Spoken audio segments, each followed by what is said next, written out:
Innahu min Sulaiman wa innahu bismillahirrahmanirrahim.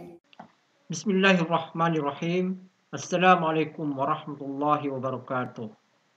Innal hamdalillah nahmaduhu wa nasta'inu wa nastaghfiruh wa na'udzu billahi min shururi anfusina wa min sayyiati a'malina.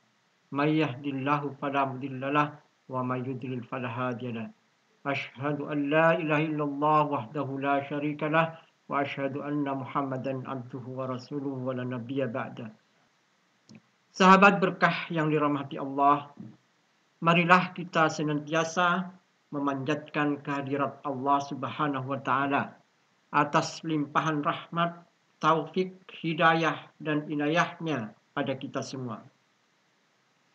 Di mana hingga kini kita masih diberikan iman, Islam dan kesehatan. Sehingga pada kesempatan ini kita bisa bertemu lagi dalam forum kajian dakwah Islam. Tak lupa pula salawat dan salam. Semoga Allah senantiasa mencurahkan rahmat pada junjungan kita Nabi besar Muhammad SAW beserta keluarga dan para sahabatnya, yang mana beliau adalah Nabi yang membawa syafaat Allah, dan mudah-mudahan kita selaku umatnya mendapatkan syafaatnya pula di yaumil akhir. Amin ya rabbal alamin. Sahabat berkah, dalam video kali ini saya akan mengetengahkan tema pendosa bisa masuk surga yang akan disampaikan oleh Ustadz Adi Hidayat LCMA. Selamat mengikuti.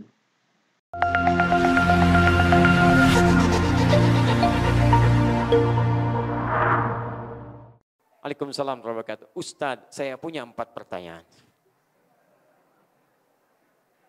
Apakah seorang pendosa seperti saya yang kemudian bertobat akan mendapat rahmat dan ridha Allah untuk ditempatkan di surga Firdaus? Coba lihat zaman Nabi. Bukankah orang-orang yang dijamin surga sebelumnya banyak berdosa? Silakan lihat. Umar pernah berdosa. Uthman pernah berdosa. Abu Dzar Al-Ghifari pernah berdosa. Tapi di antara mereka bahkan kata Nabi masuk surga tanpa hisab. Masya Allah. Nih saya kasih contoh. Quran surah keempat ayat 100. Paling kiri sebelah bawah. Ujung ayatnya. Wa may yakhruj min baitihi muhajiran ila Allahi wa rasulih thumma yudrikul maut faqad waqa'a ajruhu 'ala Allah. Singkatnya, ada orang pernah bunuh 100 orang. Mabuk tiap hari, berbuat onar. Tiba-tiba dia ingin bertobat kepada Allah, berubah. Konsultasi pada seorang syekh. Kata syekhnya, kamu bukan berarti nggak bisa baik. Cuma kamu tinggal di lingkungan yang membuat kamu tidak baik. Pindah dari sini, pindah ke sana untuk belajar. Maka ditinggalkan tempat ini. Bertobat dia kepada Allah di setiap langkah jalannya. Di pertengahan, tiba-tiba meninggal dia. Belum sampai ke tujuan, meninggal. Jaraknya cuma sejengkal dari tengah. Apa yang terjadi? Turun ayat, menyampaikan. Allahumma salli ala Muhammad. Dakhalal jannah. Taubatnya diterima, masuk surga. Taubat diterima, masuk surga. Kisahnya dirangkum di Quran surah keempat, ayat 100. Wa may yakhruj min baitihi muhajiran ilallahi wa rasulih. Siapa yang mau keluar dari rumahnya, kemudian dia mau berubah karena Allah dan Rasulnya. Hujan gerimis dia keluar, hujan deras dia keluar. Tak peduli apapun yang terjadi di lapangnya. Kemudian dia bertekad untuk berubah karena Allah dan Rasulnya. Thumma yudrikul maut. Kemudian dia mendapatkan maut, meninggal di tengah jalan. Faqad aqwa ajruhu 'ala Allah. Ditulis pahalanya masuk surga. Orang tadi bunuh 100 orang. Mabuk, banyak keburukan, bisa masuk surga. Antum yang tadi menyebutkan ini pernah bunuh orang. Berapa kali mabuk dalam sehari? Dia nggak sampai ke majelis ilmu, masuk surga. Antum sudah sampai di majelis ilmu, sudah sampai, masa nggak bisa masuk surga? Ya, ayo kembali kepada Allah, tobat dengan benar. Cara tobatnya dari Quran surah keempat, ayat 17 sampai ayat 18. Kalau Anda masih hidup, belum meninggal, maka Allah akan berikan anugerah yang lapang dalam kehidupan Anda. Saya tutup dengan sebuah kisah. Ini nyata, ada seorang pemuda mau tobat. Nyata ini. Kemudian dia belajar pada seorang guru. Kata gurunya, kamu harus bersabar, karena saya di sini cuma makan kurma, minum air putih. Kata pemuda tadi, saya akan bersabar, berusaha Syekh. Masya Allah, di situ dia berubah. Awalnya tidak mudah, makan cuma kurma, minum air putih, belajar Quran, sholat, tapi terjadi perubahan dalam dirinya. Satu kali secara singkat setan datang, menggoda. Kamu makan kurma air putih, Itu baru 3 hari. Gurumu mungkin 3 tahun, 30 tahun berikan bakti pada gurumu. Cari makanan di luar, berikan pada guru. Masuknya halus tapi dari setan. Tiba-tiba keluar dari sini, cari makanan. Bakat yang dulunya, bakatnya dipakai. Begitu sampai di rumah tetangga dia lihat, naik, ngintip gak ada makanan. Jalan lagi. Sampai di rumah kedua, naik, begitu naik mencium bau makanan. Lompat dari pagar, ditemukanlah satu panci isinya 3 terong, sudah matang, baunya enak sekali. Begitu dibuka kata setan masuk, cobain. Kalau enak, ambil. Sidangkan pada gurumu. Kalau nanti ada yang protes penghuni rumah, sampaikan, syekh kamu menginginkannya. Syekh kamu orang terpandang pasti akan diikhlaskan. Maka dicobalah orang-orang tadi.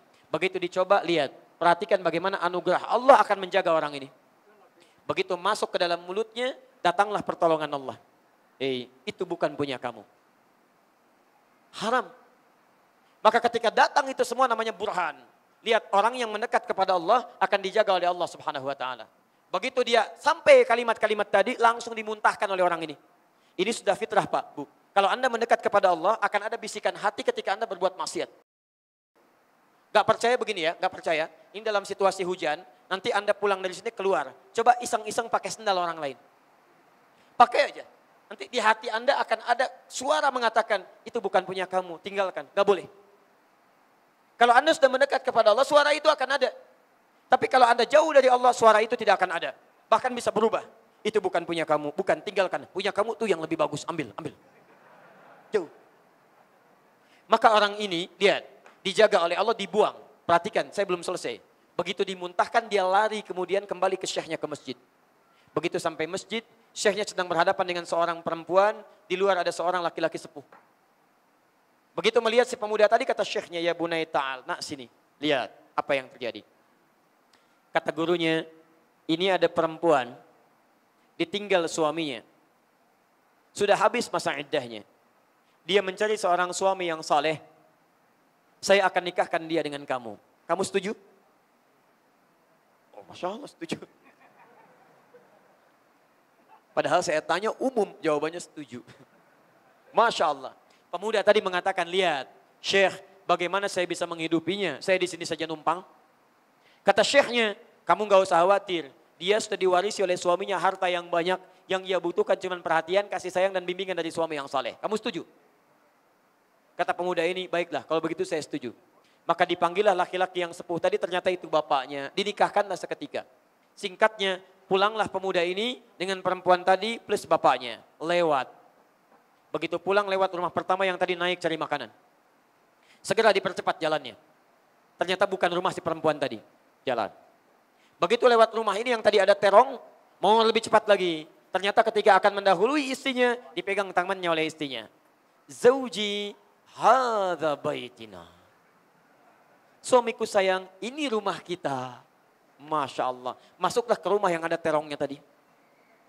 Hatinya sudah dak-dikduk tidak karuan. Begitu masuk, istrinya mengatakan, Zaujil karim, hal anta ja'i? Suamiku sayang, apakah engkau lapar? Suaminya nggak bisa mengelak, kata beliau, bala, ya, saya cuma makan kurma minum air putih. Kata istrinya, tunggu sebentar. Intazir qalilan. Maka dia pergi ke dapur, rupanya dia masak terong untuk menjamu suami barunya. Begitu datang ke dapur, lihat terongnya bermasalah, dia katakan, siapa yang makan terong saya? Kalau Anda dalam situasi tadi, jujur, apa yang mau dikatakan? Jangan katakan kucing. Lihat, apa jawabannya?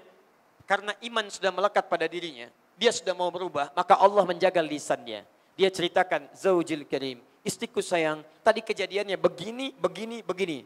Sampai saya makan terong itu, sampai saya muntahkan, saya lari kemudian ke masjid, takut karena Allah, kemudian dinikahkan dengan kau.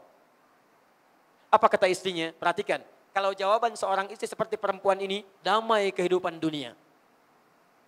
Apa jawabannya? Lihat, suamiku sayang, lihat kalimatnya, secuil terong yang telah engkau muntahkan karena Allah itu, maka Allah berbalik mengganti dengan seluruh terongnya, panci tempat terongnya, rumah tempat terongnya, plus pemilik terongnya. Anda mau hijrah berubah kepada Allah, awalnya tidak mudah. Membiasakan diri dulu, makan seadanya, keluar dari yang tidak baik. Tapi hasilnya akan indah. Bukan cuma secuil terong yang dimuntahkan. Tapi seluruh terongnya, panci tempat terongnya, rumah tempat terongnya, plus pemilik terongnya. Namun bukan berarti pulang dari sini Anda mencari terong, tidak. Teman-teman, sudah ya? Demikian apa yang disampaikan tadi oleh Ustadz Adi Hidayat LCMA dengan tema pendosa bisa masuk surga. Semoga dengan tausiah tadi akan menambah keilmuan kita dan tentunya menambah keimanan kita serta akan meningkatkan ketakwaan kita kepada Allah Subhanahu wa taala. Amin ya rabbal alamin. Demikian dari saya, kurang lebihnya mohon maaf sebesar-besarnya. Wassalamualaikum warahmatullahi wabarakatuh.